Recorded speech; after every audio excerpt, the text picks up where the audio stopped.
When thunder roars, go indoors. Thunderstorms are dangerous and should not be taken lightly, especially for those who suffer from asthma attacks. Health experts warn thunderstorm asthma could be a problem this summer. Dr. Jason Codwell is a pediatric allergist at Atrium Health Wake Forest Baptist. He says studies show asthma-related ER visits tend to spike around the time of a thunderstorm. Ever been in front of a thunderstorm? Before it comes, there's a big wind that pushes out from it, and we think that that pushes the allergens back down to ground level, and you get a big dose of either grass or mold spores are the most common things that we think that causes it. Codwell says you can protect yourself from thunderstorm asthma by avoiding the outdoors during a thunderstorm, especially the wind that comes before it. Keep windows and doors closed. Also, keep a reliever inhaler ready if you have persistent asthma. The asthma attacks that people have, if they're susceptible to thunderstorm, it can be fatal, although it's very rare. But most people just have exacerbations and can be treated symptomatically, and most people are discharged from the ER.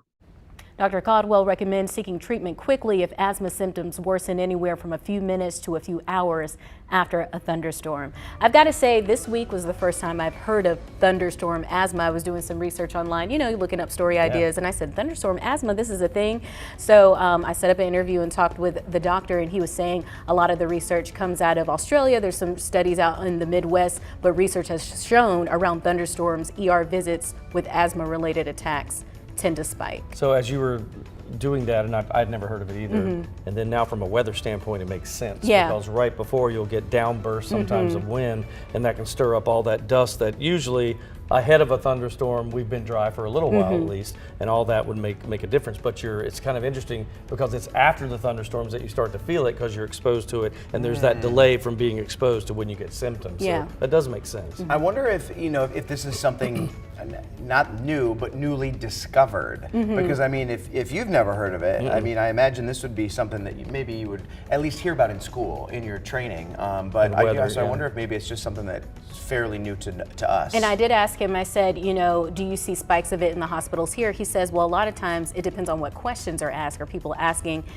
are you having this around a thunderstorm? He says all of that goes into it. And then there's also something called thunderstorm fever as well. So maybe I'll dig into a little bit of that too. That's interesting. Never heard of that. All right, now we know.